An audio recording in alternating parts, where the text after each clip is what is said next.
நாட்டில் நல்லவங்க ஒருத்தர் 2 பேர் இருக்கிறதுனால தாங்க மழையே பெய்யுது அப்படின்னு சொல்கிறது உண்டு. நல்லார் ஒருவர் உளரேல் அவர் பொருட்டு எல்லாருக்கும் பெய்யும் மழை. சில சமயம் ரொம்ப பேர் திடீர்னு நல்லவங்களா ஆகிடுவாங்க போல இருக்கு. அதனால தான் விடாமல் பேய் மழையாக கொட்டி தீர்த்துடுது. எல்லாரும் நல்லவங்களாகிட்டா உலகமே தாங்காது போல இருக்க. அப்பப்போ ஒருத்தர் 2 பேர் நல்லவங்களாகணும். அப்போ தான் சீராக மழை பெய்யும். மாதத்துக்கு 3 பேர் நல்லவங்களானா மாதம் மும்மாரி பொழியும். இதெல்லாம் வேடிக்கை பேச்சு. இப்போ இதெல்லாம் ஒரு பக்கம் இருக்கட்டும். இப்போ விஷயத்துக்கு வருவோம். ஒரு கும்பலில் நல்லவன் யார் அப்படிங்கிறத எப்படி கண்டுபிடிக்கிறது? இதுக்கு ஒரு வேடிக்கை கதை உண்டு. என்னுடைய நண்பர் ஒருத்தருக்கு அவங்க பாட்டியம்மா சொன்ன கதையும் அது. அது என்ன கதைன்னா, ஒரு ஊரில் ஒரு சமயம் பலமான மழை பெய்ய ஆரம்பிச்சுட்டு தான். இடி மின்னல் ரொம்ப கடுமையாக இருந்திருக்குது. ஆரம்பித்த மழை வர வர கடுமையாக ஆகிட்டு இருக்குதே தவிர நிற்கிற பாடாக தெரியல. ஊர் ஜனங்கள்லாம் பார்த்தாங்க. இதுக்கு மேலேயும் வீட்டு உள்ள இருந்தால் ஆபத்துங்கிறத புரிஞ்சுக்கிட்டாங்க. ஏன்னா வீடெல்லாம் இடிஞ்சு விழுந்துருமோங்கிற பயம். உடனே எல்லாரும் புறப்பட்டு ஊருக்கு பொதுவாக இருந்த ஒரு மண்டபத்தில் போய் தங்கிக்கிட்டாங்க. மின்னல் கடுமையாக இருந்தது. இடி எந்த நேரத்துலையும் விழலாம்ங்கிற நிலைமை. எப்போ விழலாம்னு பார்த்துக்கிட்டு இருக்குது. அந்த மண்டபத்தில் இருந்த ஜனங்கள் மனசுக்குள்ள ஒரு பயம். நம்ம கூட்டத்தில் யாராவது ஒரு கெட்டவன் பாவம் பண்ணவன் இருந்தால் கூட இடி இந்த மண்டபத்தில் விழுந்துரும். அது எல்லாருக்கும் ஆபத்து அப்படின்னு நினச்சாங்க. சரி, இதுக்கு என்ன பண்ணலாம் அப்படின்னு யோசனை பண்ணாங்க. அந்த கூட்டத்தில் ஒரு பெரியவர் இருந்தார். அவர் ஒரு யோசனை சொன்னார். இதை பாருங்க, அதுக்கு ஒரு வழி இருக்குது. அதோ எதிர்த்தாப்புல கொஞ்சம் தூரத்தில் ஒரு உயரமாக மரம் ஒன்று இருக்குது பாருங்க. பொதுவாக இடி சுலபமாக விழறது அது மாதிரி உயரமான மரத்தில் தான். நம்ம கூட்டத்தில் இருக்கிறவங்க எல்லாரும் ஒவ்வொருத்தராக போய் அந்த மரத்தை தொட்டு விட்டு திரும்பி வந்துடணும். நம்மள பாவம் பண்ணவன் யாரோ அவன் அந்த மரத்தை தொடுற சமயத்தில் இடி விழுந்துடும். அவன் மட்டும் போயிடுவான். மண்டபத்தில் இருக்கிற நாமெல்லாம் பொழைச்சிக்கலாம் அப்படின்னு ஐடியா கொடுத்தாரு அந்த பெரியவர். இது நல்ல யோசனையாக பட்டது. எல்லாரும் ஒத்துக்கிட்டாங்க. ஒவ்வொருத்தராக போய் அந்த மரத்தை தொட்டு விட்டு திரும்பி வந்தாங்க.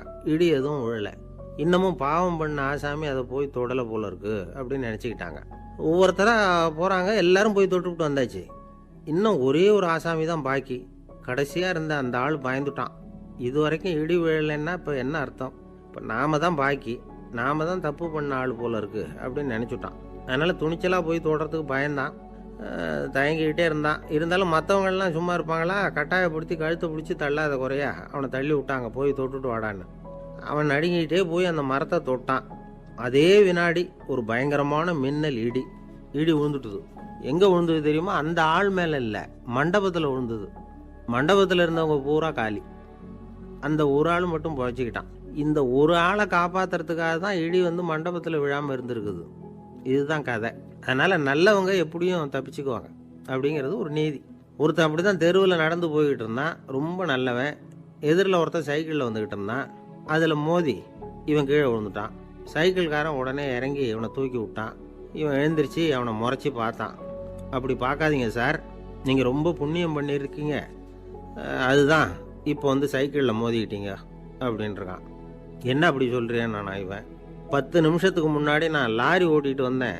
அப்போ நீங்கள் எதிரில் வந்திருந்தீங்கன்னா என்ன ஆயிருக்கும் அப்படின்னானா அவன்.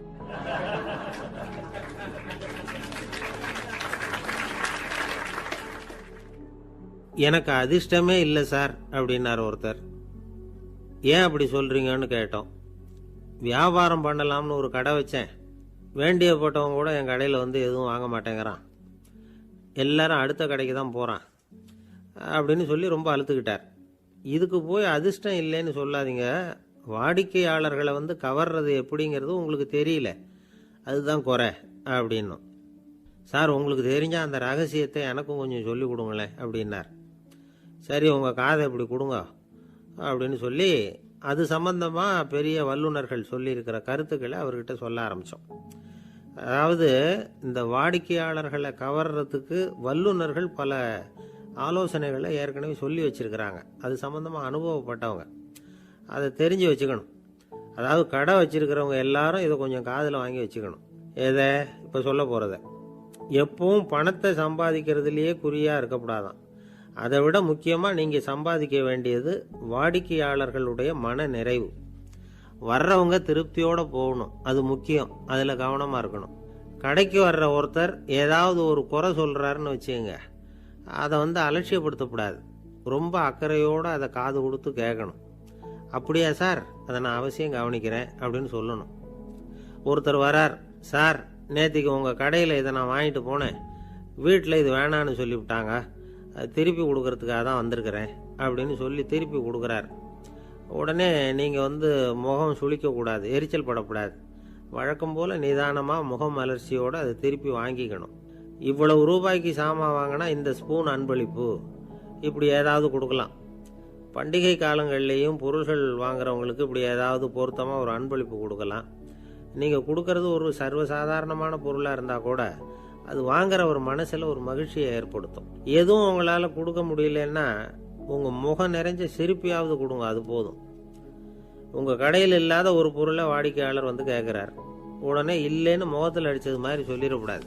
கொஞ்சம் உட்காருங்க சார் அப்படின்னு சொல்லி உங்கள் பணியாளர் யாரையாவது அனுப்பி வெளியிலேருந்து வாங்கிட்டு வர சொல்லி அவர்கிட்ட கொடுக்கலாம். சில பேர் உங்கள் கடைக்கு வரும்பொழுது அவங்க வீட்டு குழந்தைகளையும் கூப்பிட்டுக்கிட்டு வர்றாங்கன்னு வைங்க. நீங்கள் என்ன செய்யணும்னா அந்த குழந்தைகளை முதல்ல கவனிக்கணும். அது கண்ணத்தை கிள்ளணும், அதுக்கிட்ட விளையாடணும், அதுக்கு ஏதாவது மிட்டாய் பிஸ்கட் எதையாவது கொடுத்து அது கவனத்தை கவரணும். அதுக்கப்புறம் பெரியவங்களை கவனிக்கலாம். உங்கள் கடையில் வேலை செய்கிற பணியாளர்கள் சுத்தமாக இருக்கணும், சிரித்த முகம், சுறுசுறுப்பு, இது ரெண்டும் அவங்களுக்கு தேவை. அழுது வடிஞ்சிக்கிட்டு இருக்கக்கூடாது. அப்புறம் இன்னொரு விஷயம், அதிகமாக பொருள் வாங்குற ஒருத்தர்கிட்ட அதிக மரியாதையாகவும் குறைச்சலாக பொருள் வாங்குறவர்கிட்ட வேறு விதமாகவும் நடந்துக்கக்கூடாது. எல்லாருக்கிட்டையும் சமமாக நடந்துக்கணும். 5 ரூபாய்க்கு வாங்கினாலும் சரி, 500 ரூபாய்க்கு வாங்கினாலும் சரி, அவங்கக்கிட்ட நீங்கள் காட்டுற மரியாதையில் வித்தியாசம் இருக்கக்கூடாது. எல்லாத்துக்கும் மேலே உங்கள் கடையில் ஒரு பொருள் வாங்கினா அது உண்மையானதாக இருக்கும், தரமுள்ளதாக இருக்கும் அப்படிங்கிற நினைப்பு ஜனங்களுக்கு வரணும். அதனால் தரமான பொருளையே நீங்கள் உங்கள் கடையில் வச்சுருக்கணும். இது வரைக்கும் நான் சொன்னதையெல்லாம் கவனத்தில் வச்சுக்கிட்டு நீங்கள் கடையை ஆரம்பிச்சிங்கன்னா வியாபாரம் பிச்சுக்கிட்டு போகும். அப்படி போகலன்னா அதுக்கப்புறம் கேளுங்க. ஏன்னா இந்த யோசனைகள்லாம் அனுபவப்பட்டவங்க சொல்லியிருக்கிற யோசனைகள். இந்த யோசனைகளில் நீங்கள் எச்சரிக்கையாக இருக்க வேண்டிய ஒரு விஷயம் உண்டு. அது என்னங்கிறதையும் தெரிஞ்சு வச்சுக்கிறது நல்லது.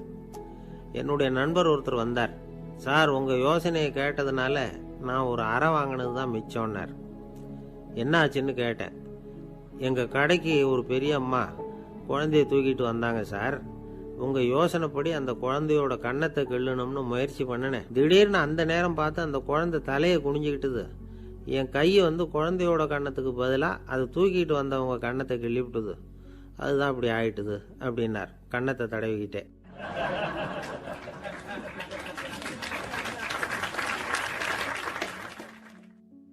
ஒரு நாள் ஒரு 10-15 பள்ளிக்கூடத்து பிள்ளைங்க தேடிட்டு வந்தாங்க.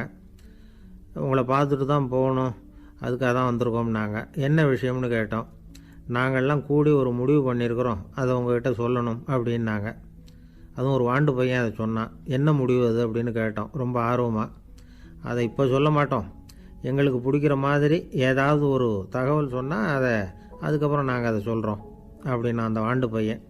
சரி, சின்ன பையன்கிட்ட இன்றைக்கி வசமாக மாட்டிக்கிட்டோம் அப்படின்னு நினச்சிக்கிட்டு அவங்களுக்கு தகுந்த மாதிரி ஒரு கதை சொல்ல ஆரம்பித்தோம். அது என்ன கதைன்னா, ஒரு பெரிய காடு, அதில் பலவிதமான மிருகங்கள். அந்த காட்டுக்கு ஒரு சிங்கம்தான் ராஜா. எப்பவும் காட்டுக்கு அது தானே ராஜா. ஒரு பெரிய யானைக்கு இது பொறுக்கலை. என்ன இது, எப்போ பார்த்தாலும் இங்கே சிங்கத்துக்கே ராஜா பதவி கிடைக்கிது, நான்லாம் எவ்வளவு பலசாலியாக இருக்கிறேன், அப்படி இருந்தும் எனக்கு அந்த பதவி கிடைக்கலையே அப்படின்னு தனக்குள்ளே பொறுமிக்கிட்டே இருந்தது. ராஜா பதவியை நினச்சி ரொம்ப ஏக்கம், அதுக்கு பதவி மோகம். இந்த சமயம் பார்த்து ஒரு குள்ள நரி கூட்டம் அதை தேடிட்டு வந்தது. ஐயா பெரியவங்களே, நீங்கள் இந்த காட்டுக்கு ராஜாவாக இருக்க ஆசைப்படுறீங்க, அதில் ஒன்றும் தப்பு இல்லை. ஆனால் அதுக்கு முன்னாடி நீங்கள் எங்கள் கூட்டத்துக்கு கொஞ்ச நாள் தலைவராக இருங்க, அதாவது ராஜாவாக இருங்களேன், உங்களுக்கும் ஒரு ட்ரைனிங் கிடைச்சது மாதிரி இருக்கும் அப்படின்னு சொல்லியிருக்குது இந்த கூட்டம், குள்ள நரி கூட்டம். இதை கேட்ட உடனே யானைக்கு ரொம்ப சந்தோஷம் தாங்கலை. அதுதான் எப்போன்னு பதவிக்காக காத்துக்கிட்டு இருக்குதே. இருந்தாலும் கொஞ்சம் பிகுவோட, சரி நீங்கள்லாம் இவ்வளோ தூரம் என்னை தேடிட்டு கேட்கறதுனால மறுக்க முடியல அப்படின்னு ரொம்ப ஏதோ அவளுக்கு சிரமப்பட்டு ஒத்துக்கிறது மாதிரி ஒத்துக்கிட்டது. ஏதோ உங்கள் ஆசைக்கு கட்டுப்படுறேன், கொஞ்ச நாள் உங்கள் கூட்டத்துக்கு ராஜாவாக இருக்கிறதுக்கு சம்மதிக்கிறேன் அப்படின்னுது. உடனே அந்த யானை ராஜ நடை போட ஆரம்பிச்சிட்டுது. யானை சாதாரணமாக நடந்தாவே எப்படி இருக்குங்கிறது நமக்கு தெரியும். அதுவே ராஜ நடை நடந்தால் எப்படி இருக்கும் கற்பனை பண்ணி பாருங்கள். யானை முன்னாடி கம்பீரமாக போய்கிட்டு இருக்குது, தலைவர் இல்லையா, அதனால் குள்ள நரிகள்லாம் ரொம்ப அடக்கமாக அது பின்னாடி அணிவகுத்து போய்கிட்டு இருக்குது. ராஜா வாழ்க, மன்னர் வாழ்க அப்படின்னு கோஷம் வேற. யானைக்கு தலைகால் புரியல, அவ்வளவு சந்தோஷம். அந்த யானைக்கு செருக்கு, ஆணவம் எல்லாம் ஏற்பட்டு போச்சு. அதுக்கப்புறம் அது தரையை பார்க்குமா, நிமிர்ந்து நடக்க ஆரம்பிச்சுட்டுது. தரையை பார்க்குறதே இல்லை. அப்படி போயிட்டுருக்கிறப்போ ஒரு சதுப்பு நிலத்தில் திடீர்னு காலை வச்சுட்டுது. அவ்வளோதான், கால் உள்ளே போட்டுது. இன்னொரு காலை எடுத்து வச்சுது, அதுவும் உள்ளே போட்டுது. அந்த 2 காலையும் எடுக்கிறதுக்காக அடுத்த 2 காலையும் அழுத்திச்சு, அதுவும் உள்ளே போக ஆரம்பிச்சுட்டுது. இப்போ 4 காலம் வசமாக சேத்துல அழுந்தி போச்சு, எடுக்க முடியல. உள்ள நரிகள்லாம் அதை சுற்றி சுற்றி வந்தது. சிலது சுற்றி நின்று டான்ஸ் ஆட ஆரம்பிச்சுட்டுது யானையை பார்த்துட்டு. இதை யானை பார்த்தது. என்ன இது தலைவர், நான் தவிச்சிக்கிட்டு இருக்கிறேன், தொண்டர்கள்லாம் சுற்றி நின்று வேடிக்கை பார்த்துக்கிட்டு இருக்கிறீங்க, டான்ஸ் ஆடுறீங்க அப்படின்னு கேட்டுதான். தொண்டர்களே, தலைவர் நான் தவிச்சிக்கிட்டு இருக்கிறது உங்களுக்கு தெரியலையா? இப்போ உடனே உங்கள் தலைவரை காப்பாற்ற வேண்டியது உங்கள் கடமை இல்லையா அப்படின்னு கத்துச்சான் அந்த யானை. உள்ள நரிகளில் ஒன்று முன்னாடி வந்து நின்று அந்த யானையை பார்த்து தான், தலைவரே, எங்களுக்கு ரொம்ப நாளாக ஒரு ஆசை, அந்த ஆசையை நிறைவேற்றிக்கிறதுக்காகத்தான் உங்களை எங்கள் தலைவராக ஏற்றுக்கிறோம்னு சொன்னோம் அப்படின்னு தான். என்ன ஆசைன்னு கேட்டிருக்கு யானை. யானை கறி சாப்பிட்டு பார்க்கணுங்கிறது எங்களுக்கு ரொம்ப நாளாக ஆசை, அது இன்றைக்கி தான் நிறைவேற போகுது அப்படின்னு தான் அந்த நரி. இதை கேட்ட உடனே அந்த யானை அப்படியே மூர்ச்சி ஆகிட்டு தான். நரிகள்லாம் அது மேலே ஏறி குதற ஆரம்பிச்சுட்டு தான். பதவி மேலே இருந்த பேராசை அந்த பலசாலியான யானையையே மாட்டி விட்டுட்டுது பார்த்தீங்களா அப்படின்னு சொல்லி முடித்தோம் இந்த கதையை அந்த சின்ன பிள்ளைங்கக்கிட்ட. சரிங்க, இப்போ நாங்கள் உங்களை தேடி வந்த விஷயம் என்னங்கிறத சொல்லவா அப்படின்னா ஒரு வாண்டு பையன். சீக்கிரம் சொல்லு தம்பி, சஸ்பென்ஸ் தாங்கலை அப்படின்னோம். அவன் மெதுவாக எங்களை பார்த்து சொல்கிறான், எங்களுக்கு கொஞ்ச நாள் நீங்கள் தலைவராக இருந்தால் தேவலை அப்படின்னா.